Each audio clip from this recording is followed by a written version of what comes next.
yang mana Allah Subhanahu Wa Taala telah kumpul kita pada tempat ini yang penuh dengan berkat, dan syukur pada Allah Subhanahu Wa Taala yang mana Allah Subhanahu Wa Taala masih taruh nyawa kita di dalam keadaan kita ni berislam dan beriman. Dan kita tidak lupa syukur dan terima kasih kepada Al-Muassas atau Tuan Haji Nasruddin Muhammad Ali, chairman kita, serta lembaga penasihat sekaliannya. Dan syukur kepada Tuan Haji Ahmad Anwar, wakil pada chairmannya, dan yang lain lagi seperti Ustaz Jahari dan Ustaz Yahya dan lain lagi, ramai lagi yang saya tidak dapat sebut persatu-satu, tetapi tidak kekurangan kehormatan saya. Jadi alhamdulillah Allah Subhanahu Wa Taala telah beri nikmat bagi kita, nikmatul Islam summatul iman. Ulama kata wa kafahima, mencukuplah dua perkara ini. Fauqul zalik, lebih daripada itu Allah Subhanahu Wa Taala memberi nikmat bagi kita ummah Muhammadiyah, bahawa Allah Subhanahu Wa Taala menjadikan kita ni ummah bagi Nabi Muhammad sallallahu alaihi wasallam. Hadhihi nikmatul kubra. Inilah dikatakan nikmat yang besar. Sebab apa Allah Subhanahu Wa Taala pilih kita menjadikan ummah Nabi Muhammad sallallahu alaihi wasallam. Nikmat fauqul nikmat. Nikmat daripada itu Allah Subhanahu Wa Taala menjadi lisan kita, jadi lidah kita bermampu selawat kepada Nabi Muhammad sallallahu alaihi wasallam. Bukan semua orang yang Allah Subhanahu Wa Taala pilih. Kalaulah kita tengok daripada ummah ramai, jadi ummah Nabi Muhammad sallallahu alaihi wasallam yang Rasulullah sallallahu alaihi wasallam sentiasa mencari dan sentiasa berdoa, dan Rasulullah sallallahu alaihi wasallam mentangisan terhadap ummah dia. Satu ketika Rasulullah sallallahu alaihi wasallam di Masjid Nabawi, dan Rasulullah sallallahu alaihi wasallam terkadang bertangisan sehingga janggut basah Rasulullah. Sangat dan Rasulullah sallallahu alaihi wasallam mentangis itu sehingga janggut Rasulullah sallallahu alaihi wasallam itu basah. Ditanya sahabi, "Ya Rasulullah, kenapa kamu menangis begitu?" Cerita Rasulullah, saya rindu terhadap ahbabi, terhadap kekasih saya. Ditanya sahabi, kata, "Ya Rasulullah, kami semua ini bukan ahbabak." Cerita, "Kamu antum semua ini ashabi, tetapi yang kami rindu itu ahbabi." Siapakah itu ahbabi? Dicerita Rasulullah, mereka itu tidak sempat berjumpa dengan saya, tetapi mereka itu beriman dengan saya. Fauqa zalik, mereka itu bahawasa rindu terhadap saya. Kalaulah daripada hati antum-antum yang ada rindu terhadap Nabi Muhammad sallallahu alaihi wasallam, al-hakikah sebenarnya 1400 tahun dulu Rasulullah sallallahu alaihi wasallam sudah rindu kita.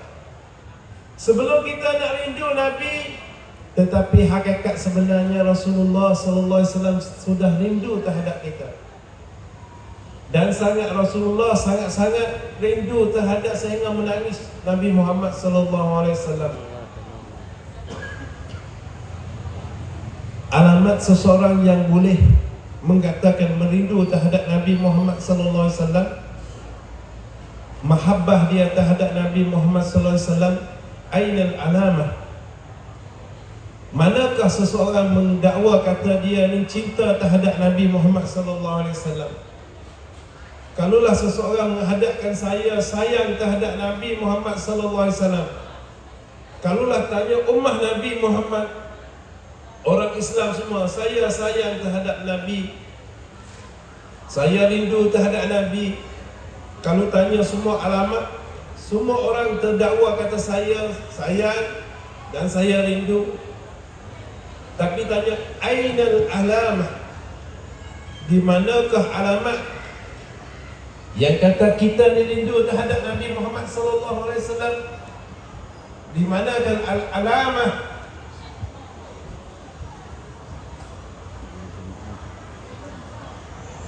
Aina alamah? Di manakah alamah yang kita dakwa kata kita rindu terhadap Nabi, kita sayang Rasulullah sallallahu alaihi wasallam? Kalulah di hati kita, di zahir kita, perbuatan kita, pakaian kita tidak serupa Rasulullah, jalan kita, makan kita tidak serupa Rasulullah, bahkan kita tidak sebut selawat terhadap Nabi Muhammad sallallahu alaihi wasallam. Kalau begitu kita tidak ada alamah, tetapi kita dakwa saja. Sebab itulah pada golongan pada hari ini, daripada hati siapa yang ada sifat rindu terhadap Nabi Muhammad, cinta terhadap Nabi Muhammad, ambil tahulah sesungguhnya itulah dalil iman. Itulah dalil kepada seseorang yang beriman.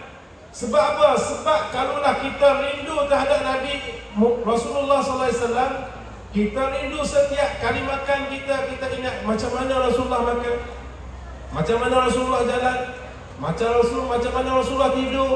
Setiap bergerak kita ingat Rasulullah sallallahu alaihi wasallam dan kita mengikut Rasulullah sallallahu alaihi wasallam.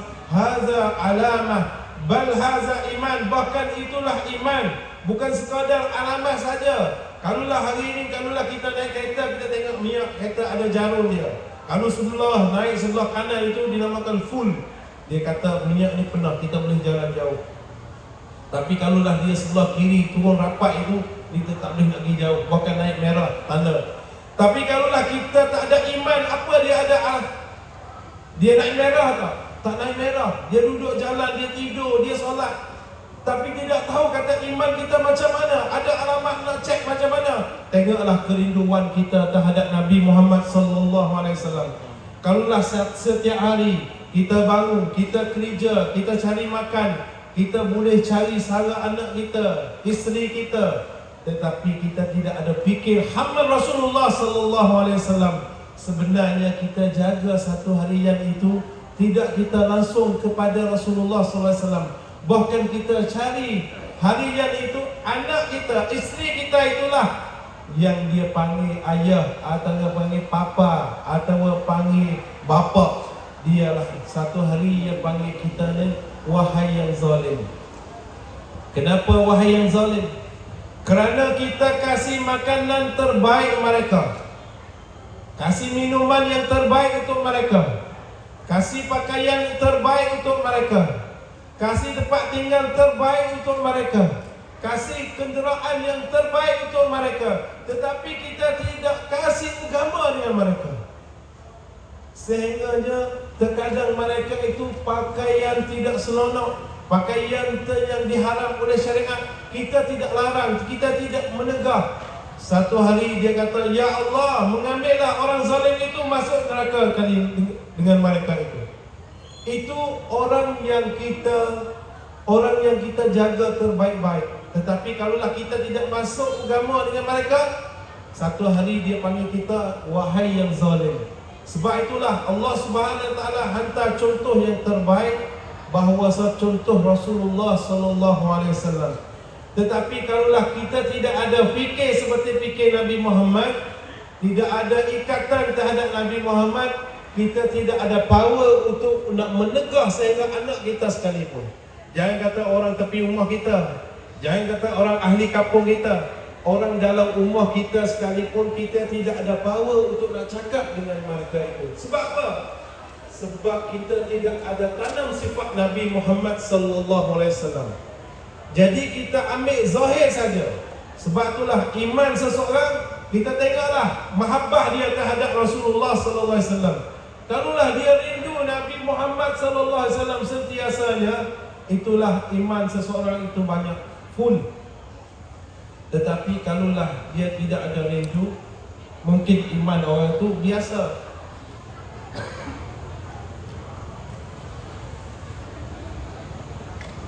Kalau tetapi seseorang dia benci terhadap Nabi Muhammad sallallahu alaihi wasallam, wal auzubillah min zalik. Kalau ada seseorang benci terhadap Nabi Muhammad, itulah dinamakan iman dia sudah kufur. Wal auzubillah min zalik.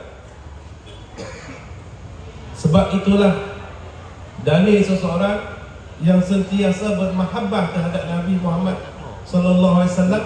Kita boleh tengoklah cara dia selawat, cara dia duduk, cara dia pakaian, cara dia amalan. Yang penting sekali yang untuk seseorang mahabbah Rasulullah sallallahu alaihi wasallam, apa yang dia buat? Setiap perkara yang dia buat seperti dia lihat kepada contoh Rasulullah sallallahu alaihi wasallam. Pada hari ini kalaulah kita tengok Nabi Muhammad sallallahu alaihi wasallam, satu kali Rasulullah sallallahu alaihi wasallam tangisan kepada mayat Yahudi.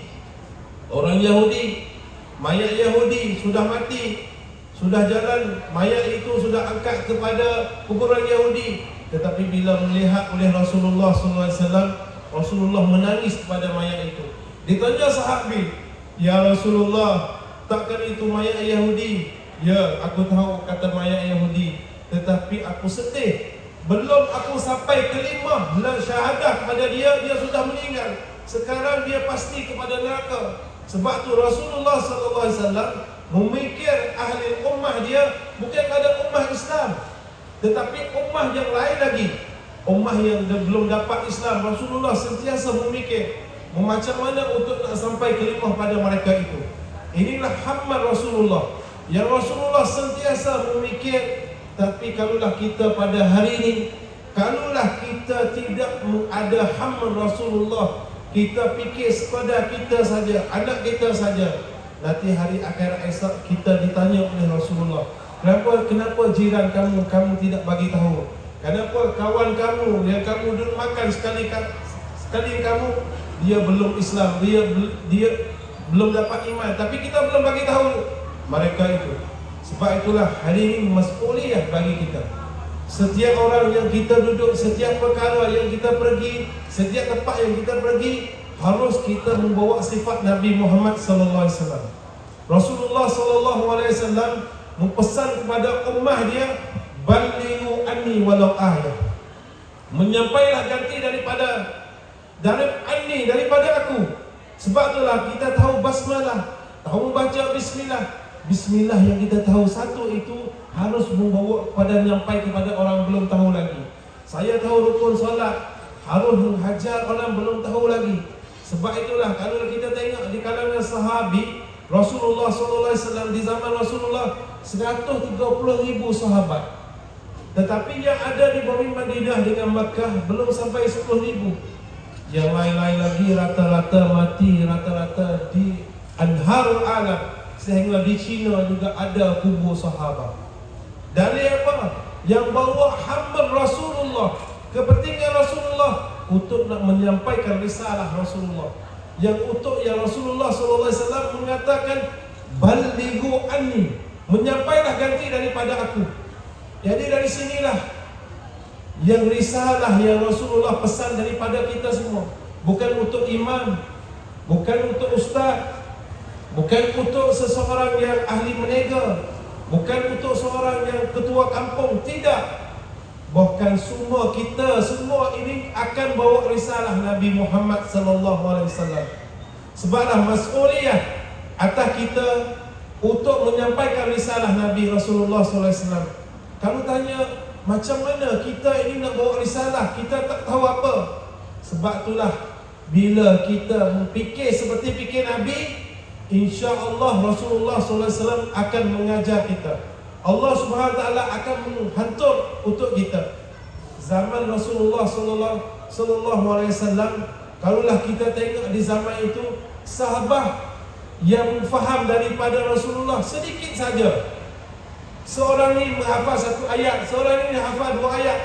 Jarang sahabat yang hafal Quran. Tapi kalau kita sekarang tanya, antum banyak surah, bukan ayat, tetapi mana yang kita menyampaikan. Sebab itulah risalah yang kita, pertama kita kena ada niat di dalam hati kita. Niat di dalam hati kita untuk kita nak ikut tertibat sama Nabi Muhammad sallallahu alaihi wasallam. Macam mana kita nak ikat dengan Rasulullah sallallahu alaihi wasallam? Kalaulah kita tengok, kalau kita ada niat yang baik, niat yang bersih. Satu ketika waktu Nabi Ibrahim alaihi salam yang dihantar oleh kena api, masuk dalam api yang tertinggi itu. Kita tengok api yang tinggi saat ini sehingga burung nak terbang di atas juga tak mampu. Sangat besarnya api. Tapi ada dua golongan binatang. Di saat itu satu binatang nama katak. Katak atau bahasa Arab panggil difdak. Bahasa Thailand dia panggil kok atau kangkok. Dia apa? Dia ambil air masuk dalam mulut dia. Dia nak usaha memadamkan api itu. Tapi dia tanya, ada kesan tak dengan api itu? Ada memadam? Adakah api itu terkesan? Tidak. Tidak walaupun berkesan sedikit pun. Tapi dengan sebab niat dia baik, Allah Subhanahu Wa Taala memberi kepada siapa yang bunuh katak saling yang tanpa salah, dia sengaja nampak katak tu dia ketuk dengan batu, hukum dia haram. Begitu juga ada satu golongan nama cicak. Bahasa Arab dipanggil rizaqah. Bahasa Arab Suria dipanggil Abu Beris. Atau bahasa Thailand dipanggil cincok. Kalau bahasa kita Melayu panggil cicak. Jangan kita jadi sebab sifat seperti cicak. Cicak ni ulama ibaratkan seperti golongan Yahudi atau golongan Amerika. Sebab apa? Dia duduk atas tu cicak. Dia duduk pegang fabung. Dia duduk pegang tu, diri dia tu pegang dengan fabung tu untuk melekatkan diri dia. Tapi dia kata, dia mentutup, wahai ahli bawah, wahai ahli bumi, kamu hati-hatilah. Kalau aku tidak pegang langit ini akan jatuh atas kepala kamu, sebab akulah memegang ini. Itu mengatakan Amerika. Tapi kesiannya orang bawah, oh betul, mujur dia pegang. Kalau dia tak pegang, mampu aku. Itu kita sekarang. Tidak, cicak dia juga pegang kudrat Allah. Bukan dia pegang langit itu, dia juga tak mampu kalau jatuh itu. Sebab itulah. Tapi dari kisah Nabi Ibrahim, cicak itu dia niat dia jahat. Ni saya nak bagi bab niat. Niat dia jahat. Dia apa? Dia pergi di api itu, dia mentiupkan api itu untuk api itu menguatkan, untuk membakarkan Nabi Ibrahim. Dia cium juga gulungan cicak itu. Jadi daripada sebab itu Allah Subhanahu Wa Taala mengazabkan cicak. Sekarang kalaulah siapa membunuhkan satu cicak, katanya ulama, akan dapat pahala sembahyang sunat 70 rakaat. Kalau siapa-siapa malas nak solat sunat, cari cicak, langsung hantam langsung. Sekali dia bunuh mati, itu dapat 70 rakaat. Tetapi kalaulah kita seksa dia sekali tak mati, dua atau dia kali yang kedua, itu pahala semakin kurang sebab ada azabnya di situ. Tetapi kalaulah satu kali hantam mampu, itu dapat pahala banyak. Begitulah. Dari mana nak tanya? Itu daripada niat seseorang. Daripada niat seseorang. Bila seseorang niat, saya nak ikut sunnah Rasulullah, niat dulu. Saya nak selawat, niat dulu. Jangan kata saya tak mampu, niat dulu. Niat yang baik bahawa Allah Subhanahu Wa Taala akan bagi baik. Sebab apa? Daripada hadis Rasulullah sallallahu alaihi wasallam mengata, husnuzan billah wa husnuzan bil ibadillah, mengsangka yang baik terhadap Allah Subhanahu Wa Taala, sangka baik terhadap kudrat Allah Subhanahu Wa Taala, takdir Allah Subhanahu Wa Taala, ada kebaikan. Dan sangka baik terhadap hamba-hamba Allah Subhanahu Wa Taala.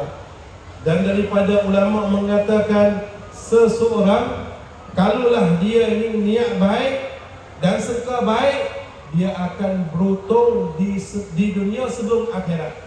Al-ulama mengatakan, seseorang yang baik, dia niat yang baik, dia akan ketemu dengan benda yang baik-baik. Tetapi kalau dia jahat, dia akan ketemu dengan benda yang jahat-jahat.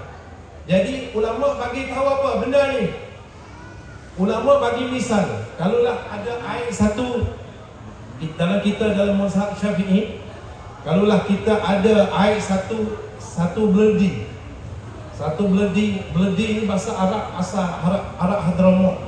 Kalaulah kita orang Melayu, yang mengguna bahasa Arab, lebih-lebih Melayu kita Patani masih guna bahasa Arab daripada Hadramaut.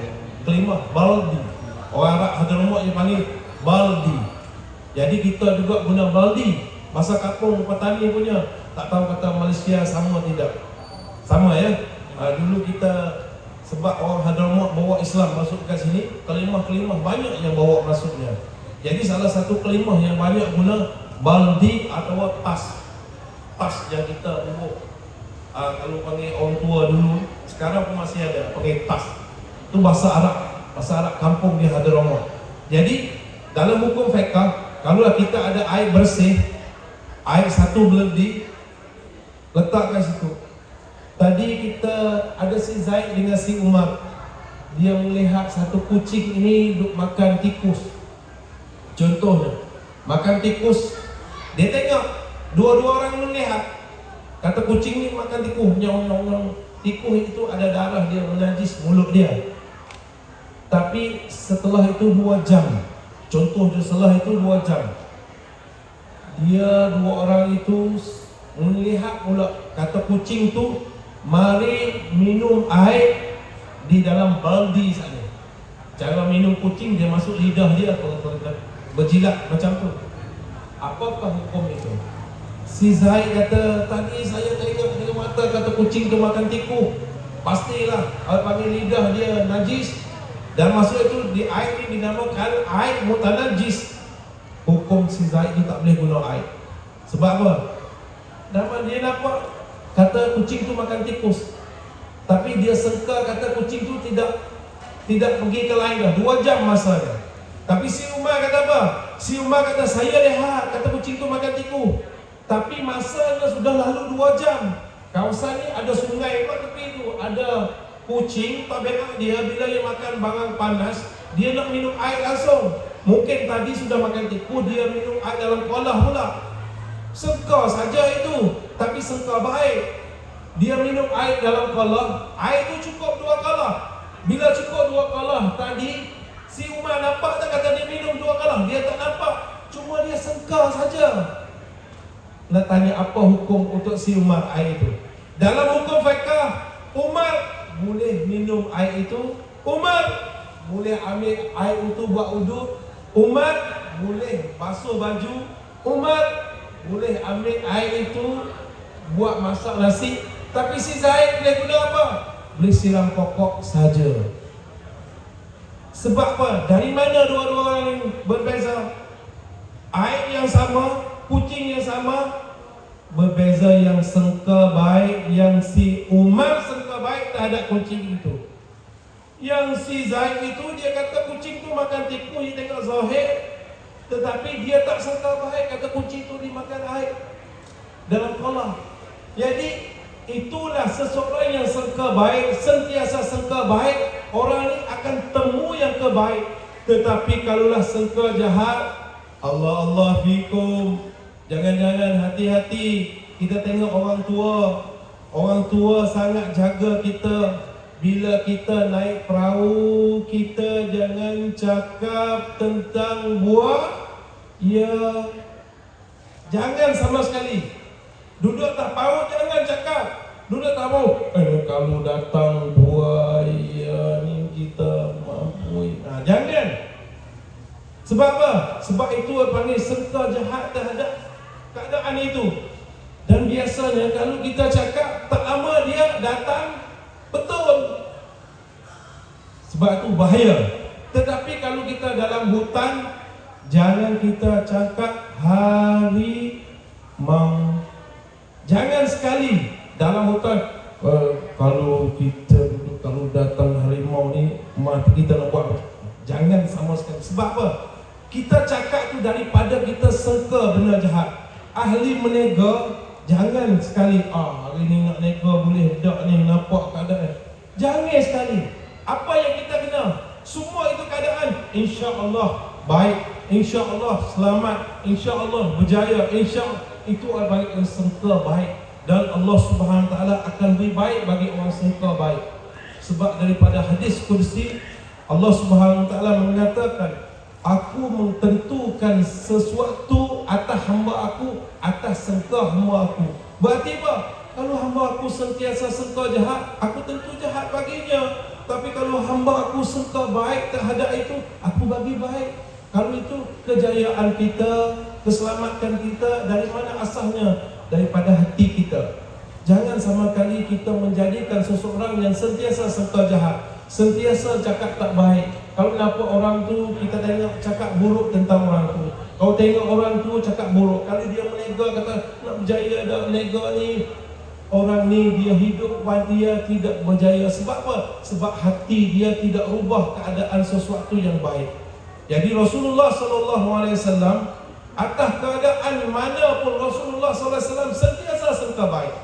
Dan Rasulullah SAW hajat umat dia mensangka baik. Dan bila kita sentiasa mensangka baik, kita akan jumpa dengan benda baik-baik sehingga kita jumpa dengan Rasulullah di sana orang yang paling baik. Jadi saya tak tahu bagi untuk saya ni berapa lama, tapi saya nampak semua dah. Macam mana Ustaz? Boleh lagi? Takut jatuh. Jadi begitulah. Saya pun tidak nak panjang, takut yang nak balik nak apa. Tapi yang nak pesan begitulah. Untuk kita di atas dunia ini sebentar saja. Kita atas dunia ini sebentar saja. Sebab kata sebentar Rasulullah SAW bagi tahu kata kita a'mar ummati baina 60 wa 70. Begitu saja. Di antara 60 sampai 70. Tetapi di 60 70 tahun itu kita rasa lama ya? Tak lama pun. Sebab apa? Sebab satu hari di akhirat beribarat di atas dunia 1000 tahun. Berarti kalaulah kita duduk di hari akhirat di sana, kita hidup atas dunia 1 jam atau 1 jam setengah. Di dalam 1 jam ini kita dah umur berapa? Cuba tanya. Di dalam 1 jam ini kita dah guna 50 minit. Di dalam 1 jam ini kita dah guna 30 minit. Setengah orang dah guna 30, sekorang dah guna 50. Berarti kita ada 10 minit. Di dari 10 minit yang kita lebih itu, siapa boleh jamin? Siapa boleh jamin kata 10 minit ni atau 10 tahun lagi, siapa boleh jamin kita nak sampai masa itu? Tak ada siapa boleh jamin. Semua kita ni sudah solat isyak, tapi siapa boleh jamin kata kita akan solat subuh nanti? Tak ada siapa boleh jamin. Kerana Rasulullah SAW yatanafas, bila Rasulullah SAW bernafas masuk, Rasulullah SAW takut kata saya tidak sempat bernafas keluar. Sehingga begitu takutnya Nabi Muhammad SAW tentang semua ni kita pergi sana. Tapi nak tahukah Allah Subhanahu Wa Taala beri umur kita di antara 60 tahun 70 tahun ini untuk apa? Allah Subhanahu Wa Taala ada pesan kepada kita untuk kita ni beribadat kepada Allah Subhanahu Wa Taala. Wa ma khalaqnal jinna wal ins. Allah Subhanahu Wa Taala tidak cipta, tidak menjadi golongan manusia atau wajib illa liya'budullah, kecuali untuk beribadat. Tetapi macam mana kerana ibadat kalau tidak ada yang bawa kita? Kalau kita nak pergi Kuala Lumpur, tak ada orang buat jalan. Kita tak tahu nak pergi Bangkok, tidak ada orang buat jalan. Tetapi kita nak pergi akhirat sekarang, kalau tidak ada orang buat jalan, nak sampai ke? Tak sampai. Sebab tu Rasulullah SAW, Allah Subhanahu Wa Taala menghantar Rasulullah uswatun hasanah. Rasulullah yang contoh yang baik, orang yang untuk kita mensampai akhirat. Tetapi dalam hal itu Rasulullah mencerita kata ad-dunya mazra'atul lil akhirah. Allah Subhanahu Wa Taala bagi dunia kita untuk mencocok tanam untuk hari akhirat. Jadi saya nak pesan, kita sekarang dah tanam apa? Rasulullah dah kata kita cocok tanam. Tetapi bukan kita tanam pokok durian sebab durian mahal sekarang. Tak ada, bukan cocok tanam macam tu. Yang cocok tanam langsung beribadat, pahala kita ambil di sana. Tanya kita nak tanam apa sekarang? Sudah kita buat apa untuk hari akhirat? Sebab masa kita dah tinggal 10 minit kalau banding hari akhirat. Masa kita dah sedikit. Siapa nak jamin, siapa nak tahu nanti kita subuh nanti kita dah tak ada. Wallahu alam, tak ada siapa jamin. Tetapi bagi siapa yang sentiasa berselawat atau asbab kita boleh selawat, orang ini yang Rasulullah sallallahu alaihi wasallam jamin kata dia akan duduk samping aku. Daripada satu hadis Rasulullah mengata aqrab minni yaumul qiyamah man yusalli alayya. Orang yang paling dekat dengan saya di hari akhirat nanti, orang yang sentiasa berselawat atas aku. Jadi alhamdulillah, syukur kepada adik-adik yang boleh membawa kepada kami boleh ikut selawat, kami boleh ikut rindu terhadap Nabi Muhammad sallallahu alaihi wasallam. Itu wasail kaifiyah yang untuk kita nak menyampaikan kepada rindu terhadap Nabi Muhammad. Terkadang seseorang baca sirah, terkadang seseorang membaca anasyid, itu dengan sirah, dengan kaifiyah manapun, yang penting yang kita boleh sampai mahabbah terhadap Nabi Muhammad sallallahu alaihi wasallam. Yang akhir kalamnya daripada majlis ini bukan kita berkumpul pada hari ini saja. Sebenarnya Allah Subhanahu wa taala nak kumpul kita pada sini, dan hari akhirat di sana Yaumul Akbar kita akan kumpul bersama Nabi Muhammad sallallahu alaihi wasallam. Yang kita berikat saudara pada sini, bukan kita saja bersaudara-saudara di sini. Seperti Syamil kita sekarang dia di Turki, saudara sekarang kita di mana? Di bombing Palestin. Kita sekarang kita boleh minum air, tapi mereka sana belum tentu, belum ada air. Kita sekarang kita boleh duduk bawah kipas, mereka sana tidak ada elektrik. Kita sana diturun hujan, tapi mereka sana bukan turun hujan, turun peluru. Hujan itu tukar jadi peluru. Itulah, kalaulah kita sedar kata mereka itu jadi saudara kita, seperti mana Rasulullah sallallahu alaihi wasallam bersabda, al-mu'min kal jasadul wahid. Orang Islam itu orang mukmin.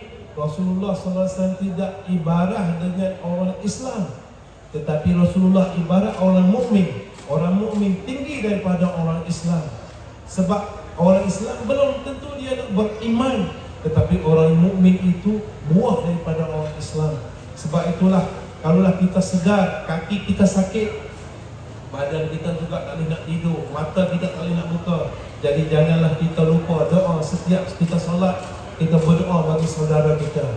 Kita sedih keadaan mereka itu di sana. Mudah-mudahan Allah Subhanahu Wa Taala menjadilah mereka itu orang yang syahid, orang yang sabar, dan mudah-mudahan Allah Subhanahu Wa Taala mengangkatlah bahawa fitnah yang ada pada bumi Palestin dan bumi Burma dan bumi mana-mana yang ada saudara Islam yang kita semua di anharul alam. Daripada akhir di sini saya minta maaf dan atul kalam dan memanjangkan perkataan kalam kami, dan mudah-mudahan kalam ini dia ada barakah di malam ini dan menyampaikan kepada Nabi Muhammad sallallahu alaihi wasallam. Wabillahi taufiq. Assalamualaikum warahmatullahi taala wabarakatuh.